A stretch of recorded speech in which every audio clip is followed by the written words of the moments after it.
नमस्कार दोस्तों, CA foundation, CA CET और सीएमए फाउंडेशन के लेक्चर सीरीज में आप सभी का स्वागत है।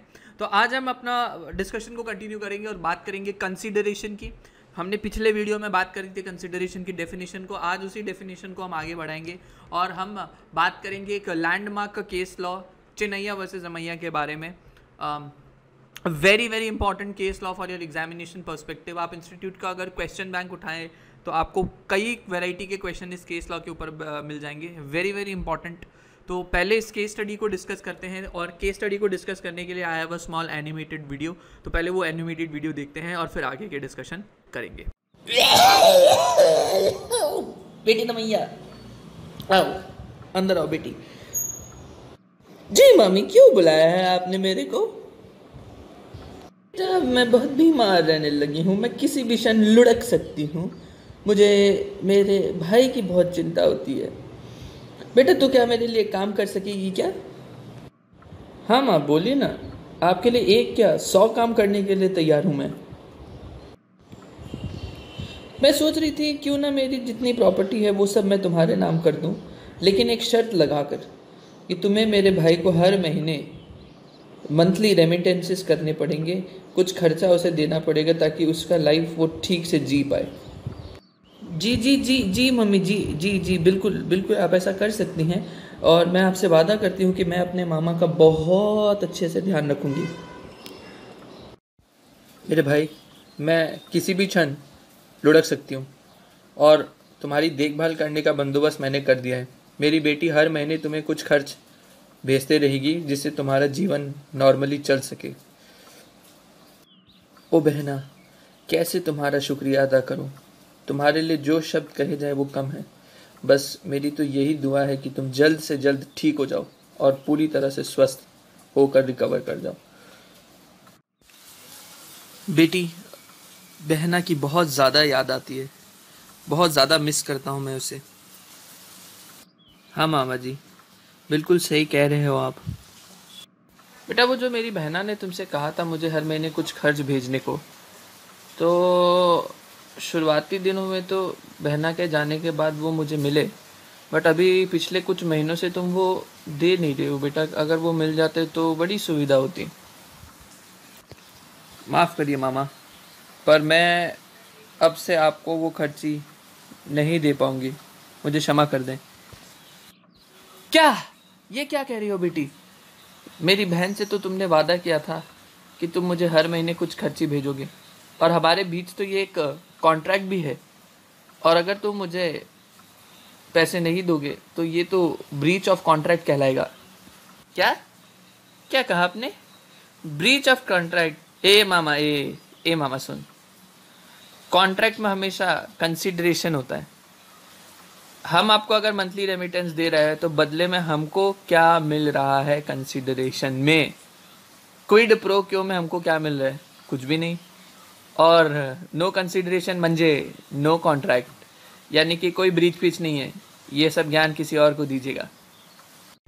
तो ये स्टोरी जो आपने एनिमेटेड फॉर्म में देखा, ये पूरा केस समझाता है ऑफ चिन्नैया वर्सेस रमैया। एक बार फटाफट रिकैप कर देता हूँ इस केस में हुआ क्या था।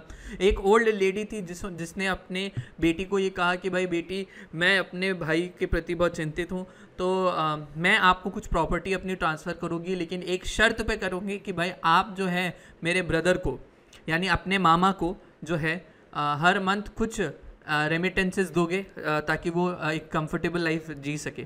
बेटी ने अग्री कर लिया। तो उसके कुछ दिनों बाद तक तो जो रमैया है उसने पैसे दिए अपने मामा को, लेकिन कुछ दिनों के बाद पैसे देना बंद कर दिए। तो फिर चिन्नैया ने पैसा मांगा। रमैया ने कहा कि भाई किस बात का पैसा? चिन्नैया ने कहा भाई तुम्हारा कॉन्ट्रैक्ट है। उसने कहा कॉन्ट्रैक्ट के लिए होता है इंपॉर्टेंट कंसीडरेशन। अगर आप यूनिट 1 में जैसे कि आप लोगों ने देखा कि 10 एसेंशियल एलिमेंट्स में one of the important essential elements is lawful consideration. अगर कंसिडरेशन नहीं है, कॉन्ट्रैक्ट वैलिड नहीं होता है। तो हमारे बीच मैं आपको मंथली रेमिटेंसेस दे रही हूँ, आपसे मुझको क्या मिल रहा है? आपसे तो मुझे कुछ नहीं मिल रहा, और क्योंकि आपसे मुझे कुछ नहीं मिल रहा, there is no consideration from your end, and no consideration implies no contract.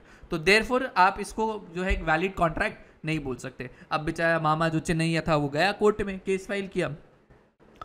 Court के जज ने बहुत अच्छा इंटरप्रिटेशन दिया और ये कहा कि भैया जो कंसिडरेशन का डेफिनेशन है जो हमने पिछले वीडियो में बात करी थी, सेक्शन 2 क्लॉज डी, ये कहता है कि when at the desire of the promisor, promisee और एनी अदर पर्सन, ध्यान रखना, प्रोमिसी और any other person decides to do something और abstain from doing something such an act और abstinence form a part of the consideration. वो definition को मैंने समझाया, लिंक ऊपर आई बटन पे आपको मिल जाएगा उसका।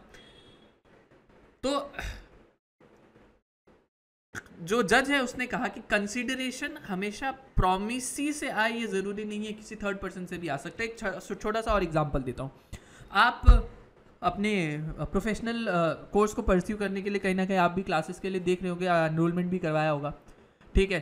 तो आपके पेरेंट्स ने फीस की पेमेंट करी उस कोचिंग इंस्टीट्यूट को, और कोचिंग इंस्टीट्यूट ने वादा किया कि भैया आपको वो सर्विस देंगे, टीचिंग का सर्विस देंगे, ठीक है। तो मान लो आपने हमारे पास ही एनरोलमेंट करवाया, तो हमने आपको क्या वादा किया कि भैया हम आपको टीचिंग की सर्विस देंगे।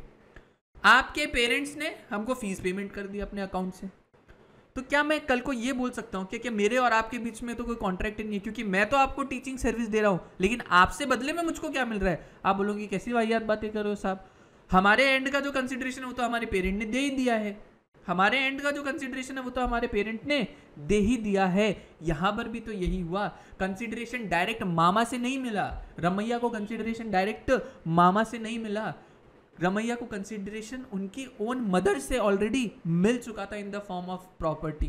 तो कोर्ट के जज ने कहा कि भैया ये जो कॉन्ट्रैक्ट है बिल्कुल वैलिड कॉन्ट्रैक्ट है, क्योंकि प्रॉमिसर तुम्हें जो कंसिडरेशन है वो थर्ड पार्टी यानी एनी अदर पर्सन से मिल चुका था। So this was all about Chinnaiah versus Ramaiah. Consideration का एक और लैंडमार्क जजमेंट है Durga Prasad versus Baldev, very very important इस यूनिट के लिए, उसके ऊपर में चर्चा हम आने वाले वीडियोस में करेंगे। तो चैनल को सब्सक्राइब करिए, बेल नोटिफिकेशन को हिट करिए अगर आपने नहीं किया है तो, और हमारे फैमिली का पार्ट बनिए ऐसे ही इन्फॉर्मेटिव वीडियोस के लिए। मुलाकात होगी आपसे अगले वीडियो में। Thank you very much.